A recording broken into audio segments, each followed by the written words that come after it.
So during the pandemic, and I thought this was very impressive, you were one of the few businesses in tourism that kept its staff all employed. And you did this by employing their creativity and focusing on expansion and creation versus shrinking and cutting down benefits. And so what motivated you to do this? How did you get to this Well, I had some 60 staff who started here in 2005. And then when the pandemic came, all the staff were here. No staff has ever resigned. There is no social security in Bali. Literally very little social security, like other countries. So I looked at my staff and knew that we were situated in this beautiful environment in North Bali, far away from the maddening town. How could they find a job? They are from the local villages, and it was not easy to break up their family to go and work in the south. So the only decision I could come to was that we have to keep them employed, but there were no guests in 2020 and 21, and very few in 2022. So for these 3 years, I decided to develop the forest area below our resort, which is some 8 to 10 hectares of land. We made a rice field, we created an agroforestry development where all our food, 80% of our food comes from the forest. And the staff worked extremely hard, innovatively, not with high tech, but with their hearts, and developed this beautiful landscape. And we put in the middle of this Shinrin Yoko, which is forest immunity tradition from Japan, which enhances your immunity. And the amazing thing was, during the two and a half years of the pandemic, not a single person in our staff got COVID, and none of their 200 to 300 people. So my greatest wealth is my staff, who are so dedicated, so honest, and totally different than what happens when modern development enters, as in the south of Bali, as in Ubud. So this is really a sanctuary for healing, and we are very blessed that in this resort, one of the reasons I bought the resort on a whim was I heard from the local holy people that Zen Resort has a sacred area just below our resort, which we call the Nirvana Sanctuary. And the energy from that is so high that it travels to a pandang tree, which is like a tree that embraces you. And we focused on emotional well-being. So the highlight of our resort, how does it function? When guests arrive here, it takes 3 to 4 days of experiencing the Ayurveda, the yoga, the meditation, the food, which is fresh from our own on-site farm. That it takes 4 days before they feel physically, mentally, emotionally, and spiritually well. And that is the time I expect all the guests to fall in love with the most beautiful person in the world, which is them. And that's the time they can mobilize their logic. Now, we are all human. We all have emotional problems. That's what humanity is about. We have our ups and downs. And everybody who comes there, almost everybody, has baggage of emotional crisis they've had.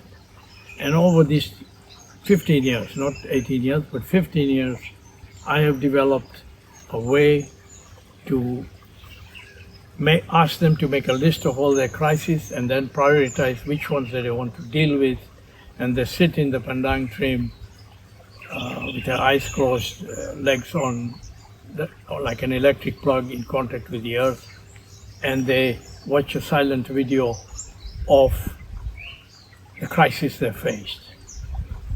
And lo and behold, the spirituality of this tree delivers the positiveness in that crisis. And of course, experiencing the negatives. That's why it was a crisis. But the positives are that in every crisis there are two parties, the perpetrator and the one that receives. The perpetrators also, after the crisis, in years later, realized that what they did was not correct. And therefore they carry the pain of whatever they did that harmed the other party. So you need to heal.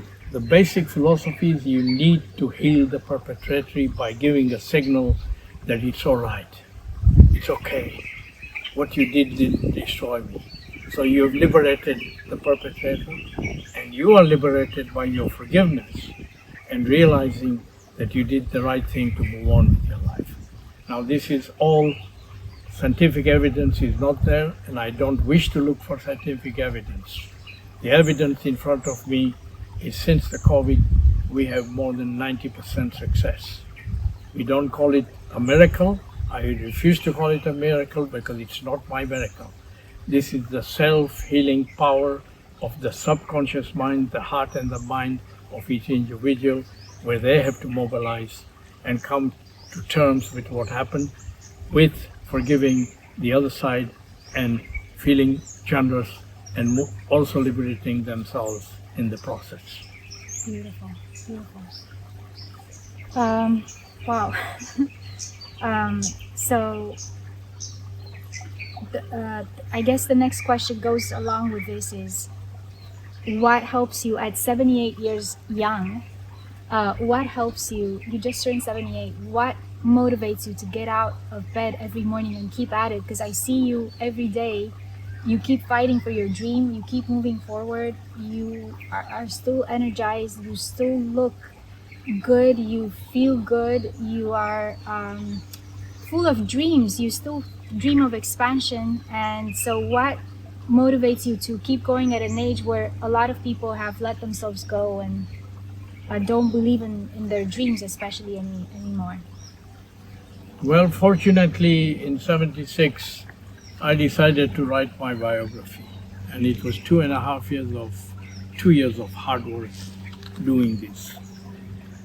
And the reason I wanted to write it was I needed to highlight that sustainable development is an imperative for this world, because otherwise we have no future in the lifetime of the youth alive today. So I wanted to write this. Now, why do I want to write this? Because I was a witness. I was on a witness journey for 40 years of sustainable development at high level in the United Nations. I visited countless.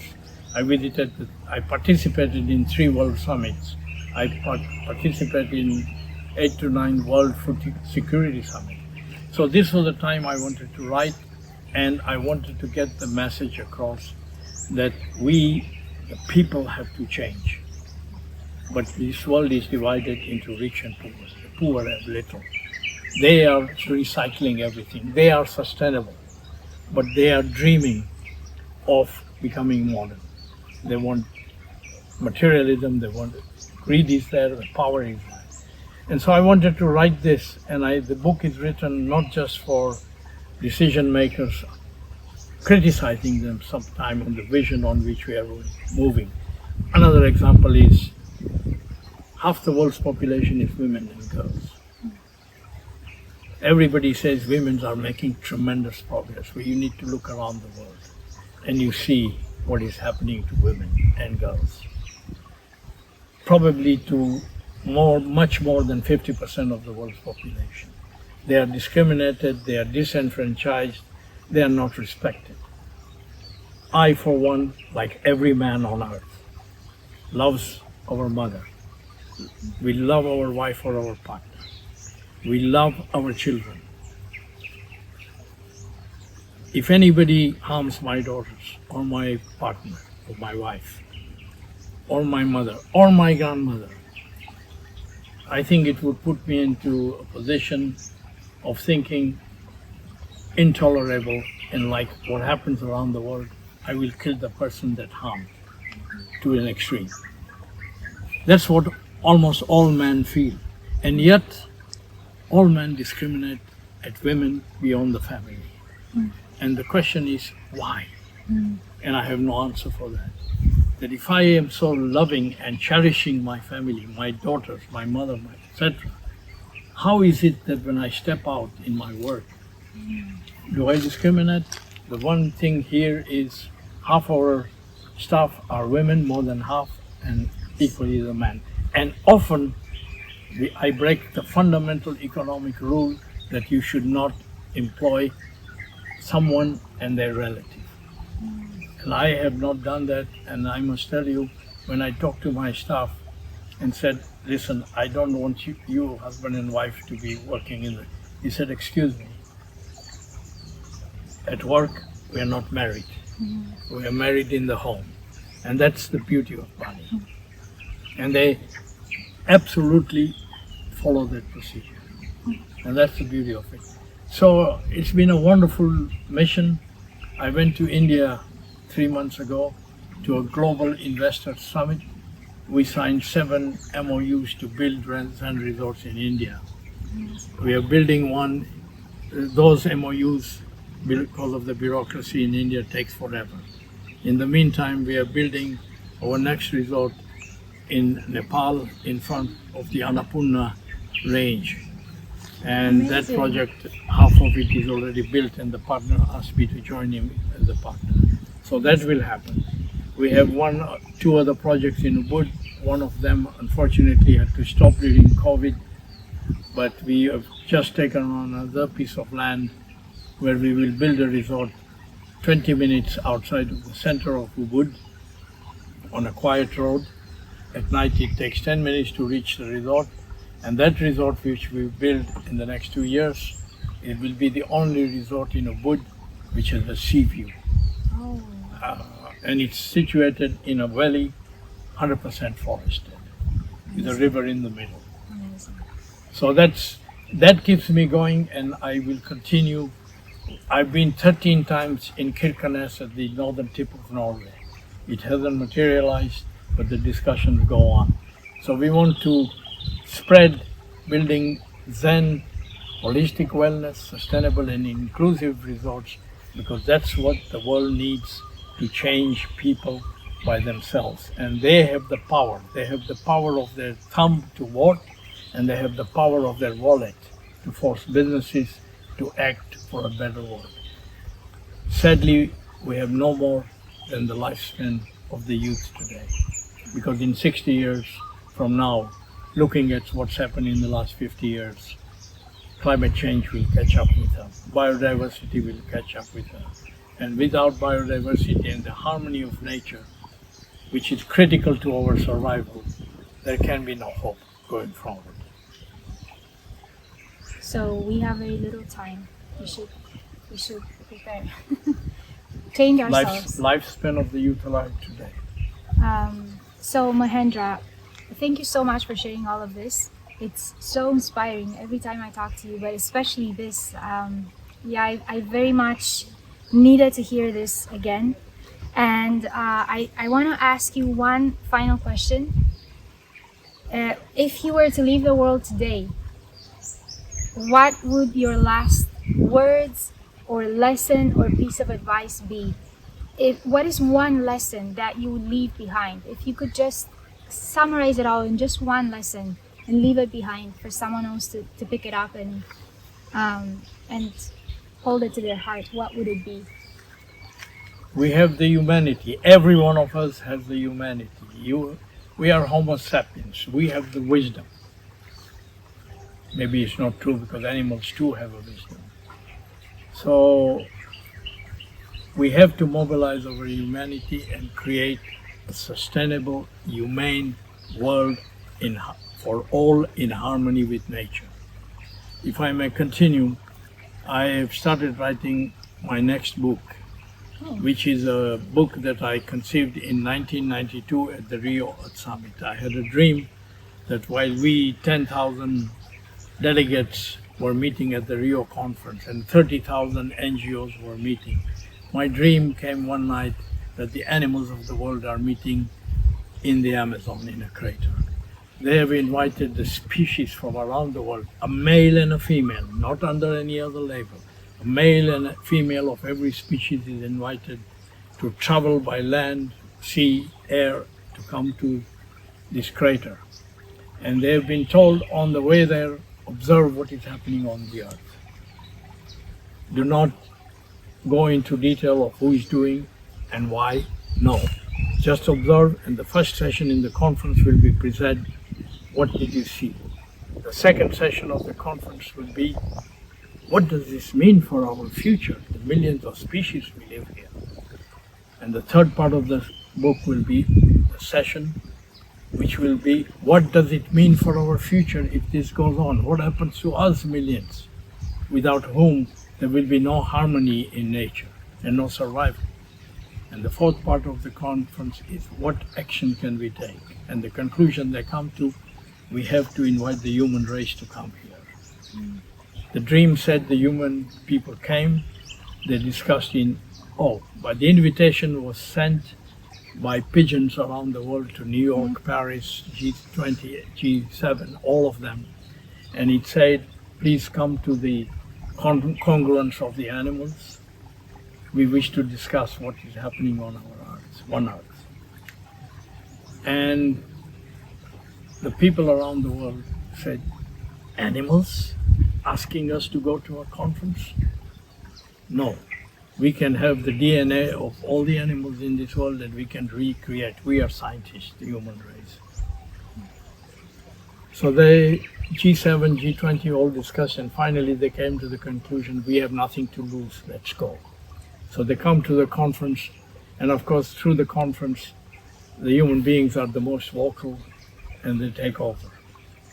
And they asked for a closed session, as we always do in every international meeting, of the selected powerful nations. And those nations invite the chimpanzees to represent the animal world. And in this discussion, the military stood up and the scientists stood up and said, we don't need any of you. We will create you, so you may perish. That's when the chimpanzees stand up and walk out and say, the humanity of you humans has arrogance which has no bounds. The closed session continues to discuss the human beings, and after a few days of discussion they came to the conclusion and they marched back into the conference. The first people in the line of people marching is the military people, the representatives. And then came the scientists, and then came the politicians and the businessmen, etc. And watching the military, the animals said, it's over. Because these are the ones, the arrogant. Anyway, the last to come were 3 children, 2 boys and a little girl. And the little girl was given the honor to speak, the conclusion of the closed human session. She apologizes to the animal world that we are sorry for what's happened and what's happening. But we cannot change unless the animal world, the world of nature, holds our hand.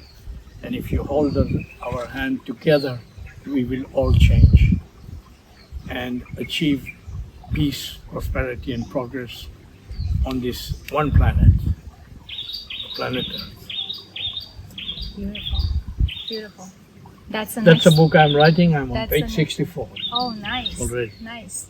And where can people get your first book that you finished, the autobiographical novel that you already published? Yeah, well, this biographic novel, reading it again, has convinced me that such a book should be read by the youth of this world to understand in reality from a witness, from a person who has been a witness journey for 40 years of sustainable development, that marching in the streets asking for change is not the way. That we need to be mentored, and they should demand that we want to be mentored in sustainable development projects around the world. And I've written a number of articles. I write on LinkedIn 10 times a week or more. And we need to mentor the children, the youth, that they will become the change makers of tomorrow. And they must do it in their lifetime. That's real activism. That's what real activism is made of. Thank you so much, Mahendra, for everything. Thank you for inspiring me and so many others. Thank you for providing the sanctuary where we can come and heal. And thank you for creating this that is giving so much to so many people, and that will continue to give for many years to come. Thank you. Thank you. My hope for this future, in what we need, an example of this is Andrea Balt. You. You have come here, this is your third visit. Fourth visit. Actually, this is the fourth one. The fourth group I bring, but I've come about 10 times all in all, back and forth, just by myself. Well, I see your evolution. I see how your creative rehab, which is almost like creating a sustainably humane world. Creative rehab, and the way you've grown and coming and bringing so many people here, that this is our greatest success. Mine and my staff at Zen Resort. To see someone like you with dedication doing something where you also are a change makers. And if we don't have an army of change makers like you, I don't think we will succeed, even though we make a network of Zen Resorts around the world. Because today, travel and tourism, more than 70-80% of the tourism goes to the developed countries. We need travel and tourism in the developing countries to contribute to development. They have traditions of holistic wellness, empathy, compassion. That's why the elite of the world are searching in developing countries. And you are part of that equation, that you don't only attract thinking people, ordinary people, but also the elite that come, and they too become change makers. So we need to follow this, and that is what's driving me, that I have absolute hope that there are many, I must have at least 200 people like you, who are out there in the field, and have been here, and most 35% of our visitors are all guests, are repeaters, and that's our success. So we need you, and you are young enough to come, keep coming well after I'm gone. Thank you. Thank you so much. The universe brought us together. Thank you so much for watching, and thank you, Mahendra. Thank you.